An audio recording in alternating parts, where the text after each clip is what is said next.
Locance customer portal. It's a development and resource environment. It has a number of tools, reporting, support interfaces, history, and all the sort of information that a customer would need to get integrated with our APIs and to then see how their service is doing and check on any issues that may have occurred, help with debugging, customer support, all those sorts of things are going to be here from within the portal. I'm going to go ahead and sign in to one of my test accounts. And we'll see here we get the Locance overview. There's a variety of different tabs and actions that will be accessible.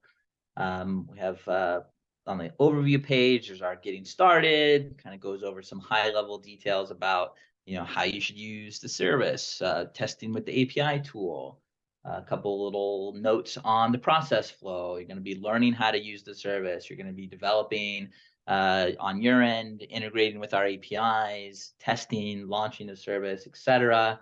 Obviously, things like terms of use, where our privacy policy is.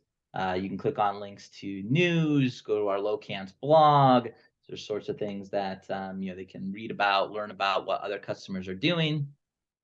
Now let's get into a few of the portal's key features that we offer. This is an example of our global site identification service.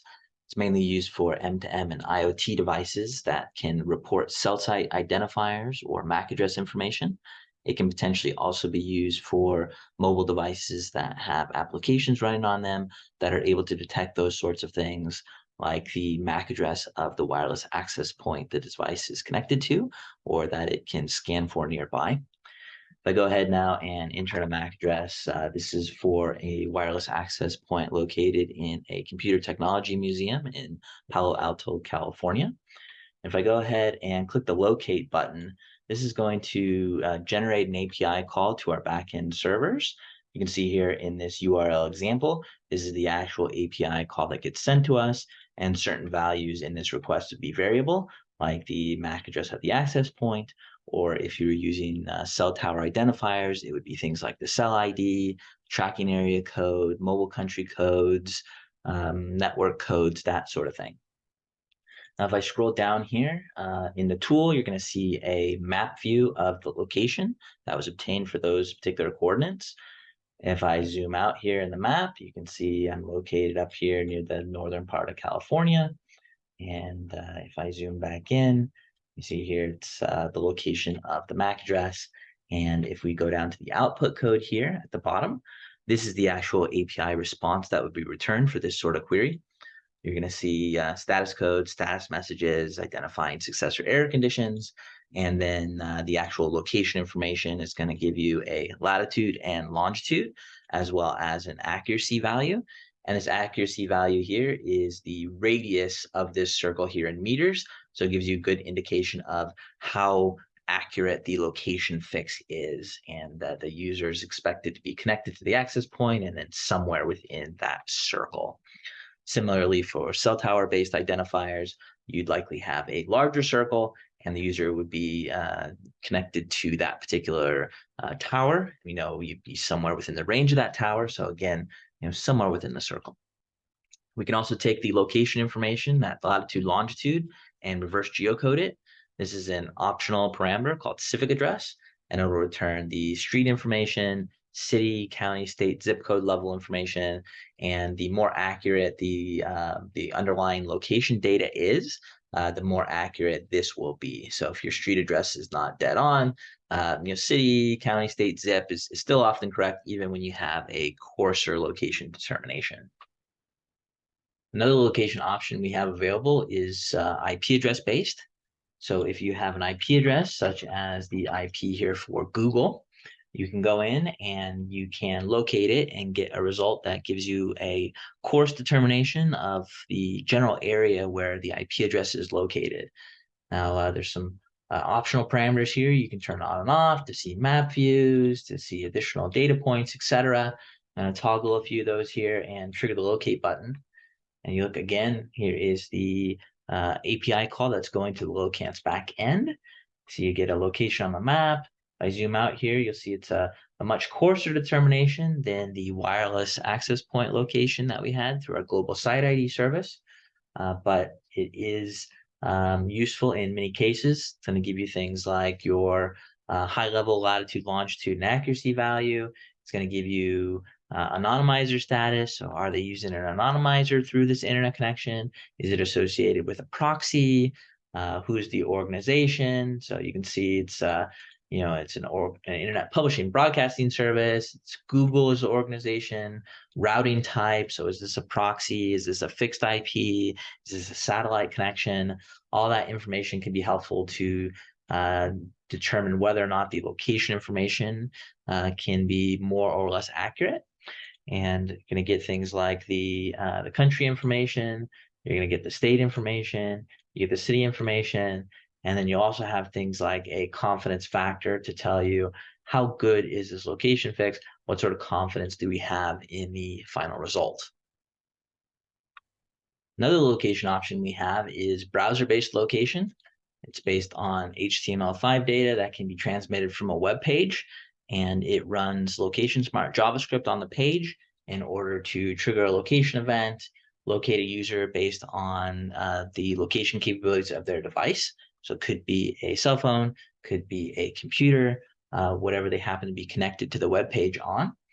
Now, during the appropriate point in the flow, you would trigger the location event, and the user will get a pop-up. Says this page wants to use your location. This can be customized to show the web address of the customer application. So rather than saying Locance, it would say whatever the customer's web page domain is. The end user will click allow.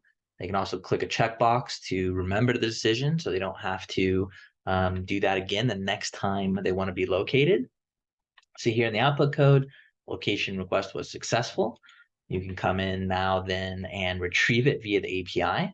So see the API request string here. This is what's sent to our endpoint in order to retrieve the results that were passed by the user's device. And you'll see here, I'm near the cafe at the end of the universe here in Griffith Park at the observatory in LA. And if we zoom out a bit, you can get a better view of exactly where I am here in the world. And if we come down to the output code, you're going to get the information about the locations. You'll see location timestamps, qualifiers, geo address, civic address. These are the location coordinates and the accuracy value. If we wanted, we could also reverse geocode that information. If I go ahead and retrieve it again, you'll see here now you can see the street address information. So that's an optional parameter if you wanted us to give you more information about this lat long, mainly city, state, county, street address information. And the better your location accuracy, the more accurate this supplemental information is going to be for you. Now, this is an example of our device profiling service. This allows you to validate transactions, look for things like proxy use, VPNs, validate that the location information that is being sent by the browser or by a mobile app is legitimate and it hasn't been spoofed or altered in any way. For instance, if you were going through like a Google proxy IP address, things like that could be detected through this service. So once you run a Locance JavaScript on the web page, you would profile the device. And you'll see here, device profiling complete. This would also work through an SDK that could be loaded into a mobile app. Once that process is complete, you then retrieve the results. And again, this is the API call that would be sent to our backend servers. You're going to have parameters and certain values that are going to be unique to your account. And then you would retrieve the results and you'd see things like the policy score. So, based on a rule set that we've configured, we'll tell you whether or not this is something that can be trusted or can't be trusted. We're going to trigger various rules and checks. In this case, we'll see there's a mismatch in the IPs here. So my IP is not actually this Google IP. And so it detected that. And if that's not a problem for your application because you're not worried about the internet connection of the user and how they're connecting to the web page, then you could get a pass. If there was an issue that was a bigger problem, then you'd see a reject or a review status, and that could give you more information to help you determine what to do with your application.